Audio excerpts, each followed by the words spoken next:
आज की वीडियो में हम बात करने वाले हैं Gojo Satoru versus doctor Doom के बारे में और ये जानेंगे कि कौन सा विंग ज्यादा स्ट्रॉन्ग है और कौन किसको हरा सकता है एक बैटल में। और हाँ, ये बिल्कुल एक कांटे की टक्कर होने वाली है क्योंकि गोजो और डॉक्टर डूम दोनों की पावर्स ऑलमोस्ट इक्वल है। गोजो सातोरू और डॉक्टर डूम दोनों ही पोजेस करते हैं vast amount of powers and abilities, लेकिन इन दोनों में से ज्यादा स्ट्रॉन्ग कौन है और कौन किसको हरा सकता है एक बैटल में। सो ये इसका इस वीडियो काफी इंटरेस्टिंग होने वाली है, सो प्लीज वीडियो को अंत तक देखना। अभी तक चैनल को सब्सक्राइब नहीं किया है तो अभी कर लीजिए। So now without wasting any more time, let's get started. Get ready for this! Let's get things started.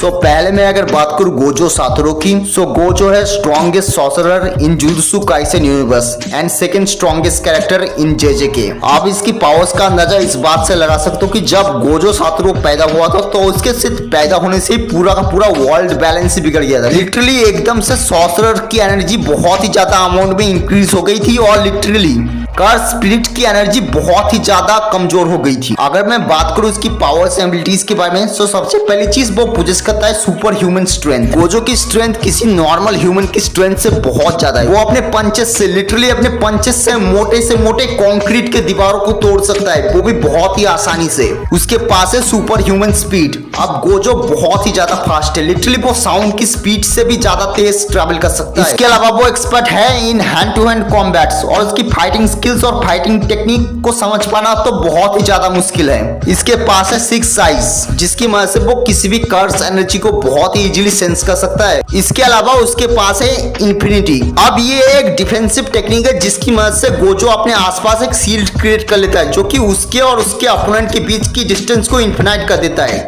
यानी उसका अपोनेंट गोजो को कभी छू ही नहीं पाएगा, लेकिन गोजो चाहे तो उसे वो छू सकता है। उसके पास है रिवर्स कस्ट टेक्निक और ये एक ऐसी टेक्निक है जिसकी मदद से गोजो अपने किसी भी इंजरी को रिकवर कर सकता है, वो भी कुछ ही सेकंड में। यानी वो अपनी किसी भी इंजरी से बहुत ही इजीली हील हो सकता है। अब बात करते हैं गोजो की different kind of energy blast के बारे में। सबसे पहले आता है कास्ट टेक्निक ब्लू। इसमें गोजो एक ब्लू कलर की एनर्जी बॉल क्रिएट करता है जो कि कंपोज होती है एक प्योर डिस्ट्रक्टिव एनर्जी से, जो कि अपने आसपास के सारी चीजों को डिस्ट्रॉय कर देता है। Reversal red. अब इस टेक्निक की मदद से गोजो एक ऐसा रेड कलर का सनलाइट बॉल क्रिएट करता है जिसके बाद शॉक वेव से ही पूरा माउंटेन डिस्ट्रॉय हो जाए।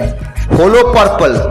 अब इसे आप गोजो का एक ऑल आउट मूव भी कह सकते हो क्योंकि ये गोजो तभी यूज करता है जब कोई अपोनेंट उसकी हालत बहुत ही ज्यादा खराब कर दे।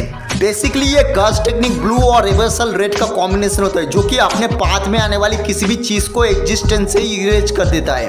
और हाँ, हम उसका डोमेन एक्सपेंशन कैसे भूल सकते हैं। गोजो का डोमेन एक्सपेंशन उसका अब तक का सबसे स्ट्रॉन्गेस्ट मूव माना जाता है, जिसमें गोजो अपने आसपास पूरा का पूरा एक स्पेस क्रिएट कर देता है और वहां पे उसके अपोनेंट का हिलना भी बहुत ही ज्यादा मुश्किल है।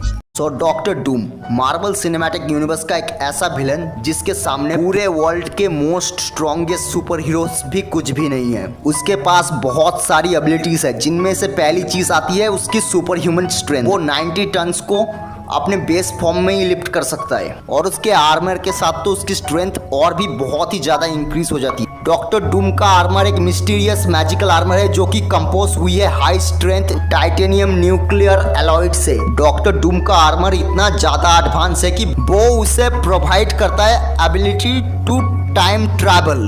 इसके अलावा वो अपने आर्मर के साथ फ्लाइट यानी उड़ सकता है, वो भी हाइपरसोनिक स्पीड में। वो अपने आर्मर के जरिए लाइटनिंग स्ट्राइक कर सकता है, लाइटनिंग ब्लास्ट कर सकता है। डॉक्टर डूम के लाइटनिंग स्ट्राइक इतने ज्यादा खतरनाक होते हैं कि थॉर की ड्यूरेबिलिटी भी कम पड़ जाती है उसके लाइटनिंग स्ट्राइक को सरवाइव करने के लिए। अब अगर मैं बात करूं डॉक्टर डूम की मिस्टिकल आर्ट्स और उसके मैजिकल एबिलिटीज के बारे में, सो वो अपने साइकिक एनर्जी के जरिए किसी के भी नर्वस सिस्टम को पेनिट्रेट कर सकता है, उनकी कॉन्शियसनेस छीन सकता है और उनकी कॉन्शियसनेस छीनने के साथ साथ उनकी पावर्स को भी अपने अंदर ट्रांसफर कर सकता है। और इसी टेक्निक का यूज करके डॉक्टर डूम ने बैटल वर्ल्ड में बियॉन्डर की पावर्स छीन ली थी।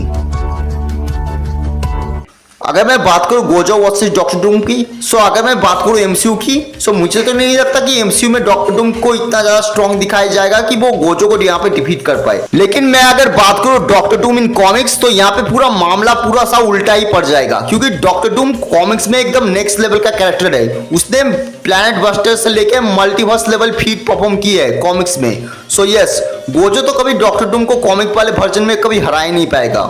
सो as conclusion, Gojo live action वाले डॉक्टर डूम को हरा सकता है, लेकिन कॉमिक वाले वर्जन के डॉक्टर डूम को वो कभी नहीं हरा सकता। कॉमिक वाला वर्जन का डॉक्टर डूम थैनोस की भी लंका लगा चुका है, तो गोजो उसके लिए क्या चीज है। सो इन माय ओपिनियन कॉमिक वाला डॉक्टर डूम यहाँ पे डिफीट कर देगा गोजो सातोरू को। और हाँ, गोजो के छपरी फैंस कमेंट में गाली मत देना, ये रियलिटी है और इसे एक्सेप्ट करना ही पड़ेगा तुम लोगों को। और तुम लोग भी जानते हो कि ये फैक्ट है जो तुम लोग चाह के भी बदल नहीं सकते।